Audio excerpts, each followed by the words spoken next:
App കി അദാലത്തിൽ കേരളത്തിന്റെ governor Arif Muhammad ഖാനെതിരായ കുറ്റാരോപണം. ഇദ്ദേഹം മുസ്ലിങ്ങളുടെ വികാരങ്ങളെ വ്രണപ്പെടുത്തുന്നു. ആരിഫ് സാർ പലരും പറയുന്നു, ഒളിയമ്മ, മൗലാന, അവരെല്ലാവരും പറയുന്നത് മുസ്ലിം സമുദായത്തിനെതിരായി ചിലർ കുറ്റപ്പെടുത്തുന്നു, CAA പറ്റി സംസാരിക്കുന്നു, UCCയെ പറ്റി സംസാരിക്കുന്നു. ഇത് ഞങ്ങൾ എതിർക്കുകയാണെങ്കിൽ അവിടെ ആരിഫ് സാർ വന്ന് നിൽക്കുകയാണെന്ന്. ഇതിൽ ചില പ്രധാനപ്പെട്ട സന്ദേശങ്ങൾ ഞാൻ താങ്കൾക്ക് വായിച്ചു കേൾപ്പിക്കാം. ഉത്തർപ്രദേശിൽ AIMIMന്റെ നേതാവ് ഷൗക്കത്ത് അലി അദ്ദേഹം പറയുന്നു, ജഡ്ജ്മെന്റ് എന്ന പേരിൽ മുസ്ലിംസിനെ അടിക്കുകയാണെന്ന്. മുസ്ലിംസിന്റെ ഏരിയയിൽ ബാങ്ക് ATMനെ ബ്ലാക്ക് ലിസ്റ്റ് ചെയ്യുന്നു, തൊപ്പിയും താടിയും വെച്ചവരെ ലക്ഷ്യമിടുന്നു എന്ന്. അബ്ദുൾ ഇക്കാര്യമാണ് പറയുന്നത്. ആരിഫ് സാർ ഒരു അഭിപ്രായം പറയുന്നില്ലെന്നും. ഇവിടെ നിങ്ങളാണ് അതിൻ്റെ തീരുമാനം എടുക്കേണ്ടത്. അതായത് എവിടെ, ഏത് സമയത്ത്, എന്ത് പറയണം, എങ്ങനെ പറയണം. പ്രസ്സിൽ സംസാരിക്കേണ്ട കാര്യം എനിക്കില്ല. സാധാരണക്കാരായ മുസ്ലിംസൊക്കെ ഇപ്പൊ സംസാരിക്കാൻ തുടങ്ങിയിരിക്കുന്നു. കേരള സ്റ്റോറിയിൽ നിന്നൊരു ഫിലിം വന്നിരുന്നു. അത് അവരെ ടാർഗറ്റ് ചെയ്യുന്നതായി അവർ കരുതുന്നു. അവരെ മോശക്കാരാക്കാൻ വേണ്ടിയാണ് അത് വന്നതെന്ന്.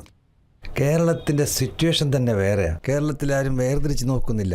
അതായത് ഇത് ഹിന്ദു ഭാഷ, ഇത് മുസ്ലിം ഭാഷ, ആരും പറയാറൊന്നുമില്ല ഇത് ഹിന്ദു കൾച്ചർ, ഇത് മുസ്ലിം കൾച്ചർ, ആരും പറയാറൊന്നുമില്ല ഇത് ഹിന്ദുവിൻ്റെ ഭക്ഷണം, ഇത് മുസ്ലിമിൻ്റെ ഭക്ഷണം എന്നൊക്കെ. ഒരേപോലത്തെ ഗ്യാസ് ഉണ്ട്, ഒരേപോലത്തെ ഭക്ഷണം എന്നൊക്കെ ഒരേ ഭാഷ സംസാരിക്കുന്നു. അവിടുത്തെ സിറ്റുവേഷൻ തന്നെ വേറെയാണ്. ആ സിറ്റുവേഷൻ ഇല്ലാതാക്കുവാൻ വേണ്ടിയിട്ടാണ് ചില കുബുദ്ധികൾ ശ്രമിച്ചുകൊണ്ടേയിരിക്കുന്നത്. തുടർന്ന് ശ്രമിച്ചുകൊണ്ടേയിരിക്കുകയാണ് പല വർഷങ്ങളായി. നിങ്ങൾക്കറിയാവുന്നതല്ലേ, പല വർഷങ്ങൾക്ക് മുമ്പ് ഒരു ക്രിസ്ത്യൻ പ്രൊഫസറിന്റെ 2 കൈകളും വെട്ടിമാറ്റിയത്. ഇതുപോലുള്ള സംഭവങ്ങളൊക്കെ നടന്നാൽ വളരെ ശ്രദ്ധിക്കേണ്ടത് തന്നെയാണ്. ഏതൊരു തെറ്റ് ചെയ്യാത്തവൻ പോലും, അതായത് തെറ്റ് ചെയ്യാത്തവൻ അവിടെ മരിക്കാനേ പാടില്ല.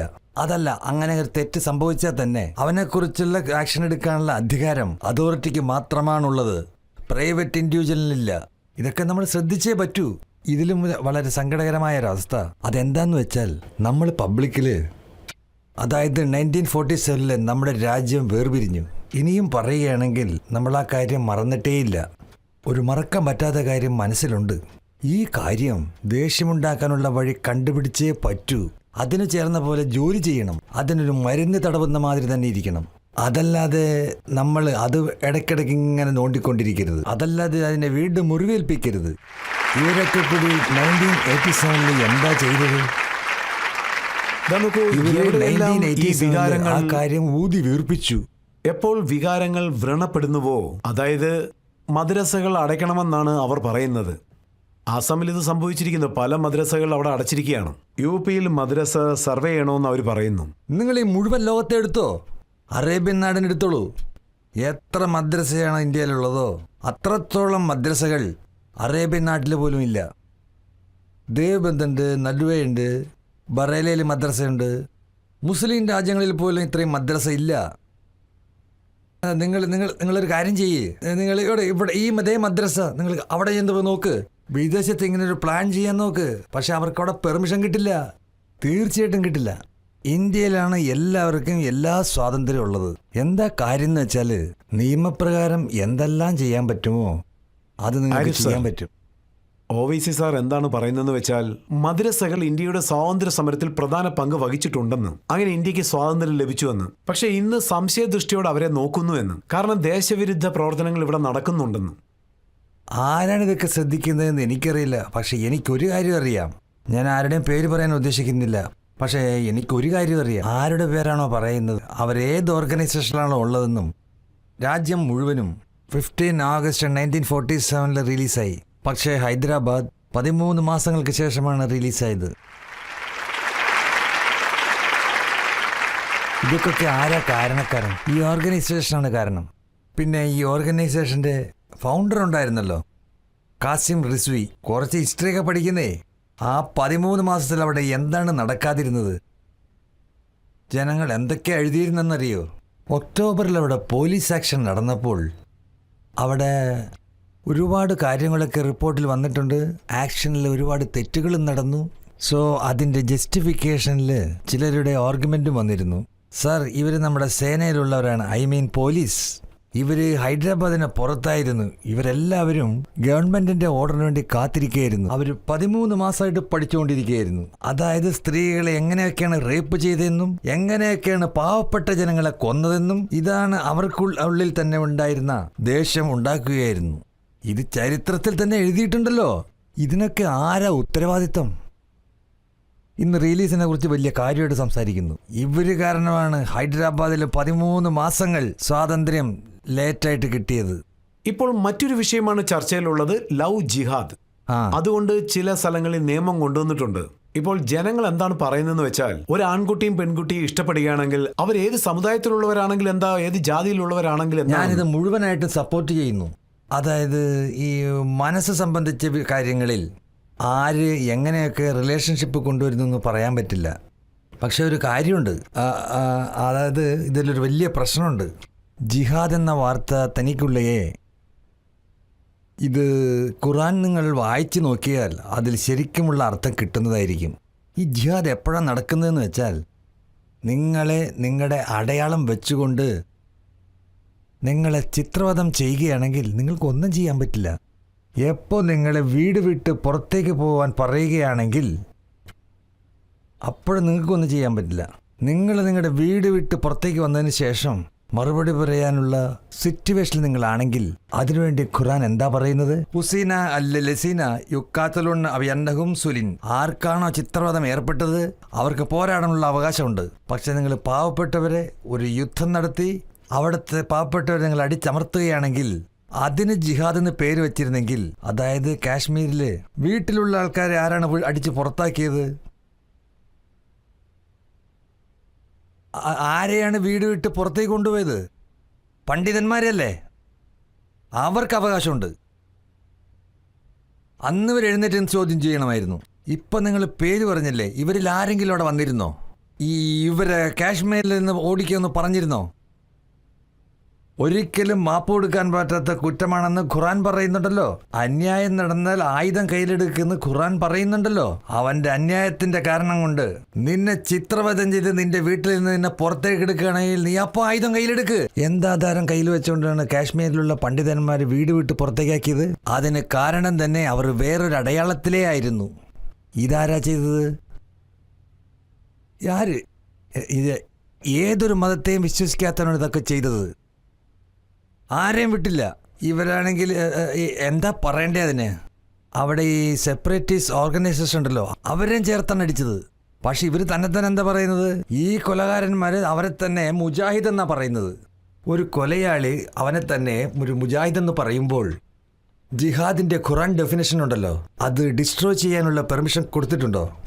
നിങ്ങൾ അതിനുള്ള പെർമിഷൻ കൊടുത്താൽ വേറൊരു സ്ഥലത്ത് വേറെ ആരെങ്കിലും അത് തെറ്റായി ഉപയോഗിക്കാൻ തുടങ്ങുകയാണ്. നിങ്ങളത് അതേ സ്ഥലത്ത് തന്നെ തടഞ്ഞിരുന്നെങ്കിൽ, അതിനെതിരായിട്ട് സംസാരിച്ചിരുന്നെങ്കിൽ, അപ്പോൾ ഇങ്ങനെയെല്ലാം നടക്കാനുള്ള സാധ്യത ഉണ്ടാവില്ലായിരുന്നു. പക്ഷേ ഇന്നത്തെ സാഹചര്യത്തിൽ ഗോവധം എന്ന പേരിൽ ലിഞ്ചിങ് നടക്കുന്നു. അതായത് താങ്കൾ ഒരു പശുവിനെ കൊല്ലുകയാണെങ്കിൽ അതിൻ്റെ ശിക്ഷയായി അവനെ നിങ്ങൾ കൊല്ലുകയാണെങ്കിൽ ഇങ്ങനെയുള്ള കാര്യങ്ങൾ കാരണം അനാവശ്യ പ്രശ്നങ്ങളല്ലേ? അല്ലെങ്കിൽ ഞാൻ നിങ്ങളടുത്തൊരു ചോദ്യം ചോദിക്കാം. ഈ രാജ്യത്തിന്റെ പോപ്പുലേഷൻ എത്രയാ? 140 കോടി. 140 കോടി. എത്ര ലിൻസിങ് നടന്നിട്ടുണ്ട്?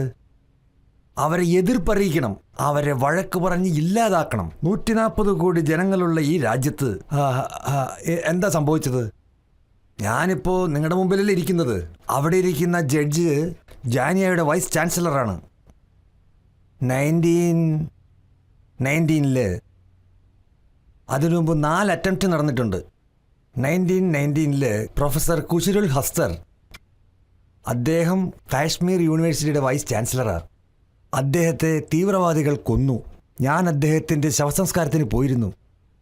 ഞാൻ ശ്മശാനത്തിനകത്തേക്ക് കയറുന്നതിന് മുമ്പ് എൻ്റെ തലയിൽ ഇരുമ്പ് കമ്പി കൊണ്ട് അടിച്ചു. പിന്നെ ബാക്കിയുള്ള കാര്യങ്ങൾ നിങ്ങൾക്കറിയാവുന്നല്ലേ. എന്നെ കാണാനും വന്നിരുന്നു. ഓൾ ഇന്ത്യ ഇൻസ്റ്റിറ്റ്യൂട്ടിലുള്ള ആൾക്കാർ എന്താ പറഞ്ഞതെന്ന് ഇപ്പോൾ ഓർമ്മയുണ്ടോ? ഇനി 10 മിനിറ്റ് ലേറ്റായിട്ട് വന്നിരുന്നെങ്കിൽ വേറെ എന്തെങ്കിലും സംഭവിച്ചേനെന്ന്. അതിനാണ് പറയുന്നത്, ആരൊക്കെയാണ് ഇങ്ങനെയുള്ള കാര്യങ്ങൾക്ക് സപ്പോർട്ട് ചെയ്യുന്നതോ അവരിതിനൊക്കെ ഉത്തരവാദിത്തം ഏറ്റെടുക്കണ്ടേ? അവരിങ്ങനെയൊക്കെ ചെയ്യുന്നത് കൊണ്ട് എന്തെല്ലാം പ്രശ്നങ്ങളുണ്ടാവുമെന്നറിയോ? അവരിങ്ങനെയൊക്കെ ചെയ്യുന്നുണ്ട്. ഭീകരവാദ പ്രശ്നങ്ങൾ ശരിക്കും അഴിച്ചുവിടുകയാണ്. ഞാനൊരു സന്യാസിയെ പോലെ ജീവിക്കുന്നവനാ.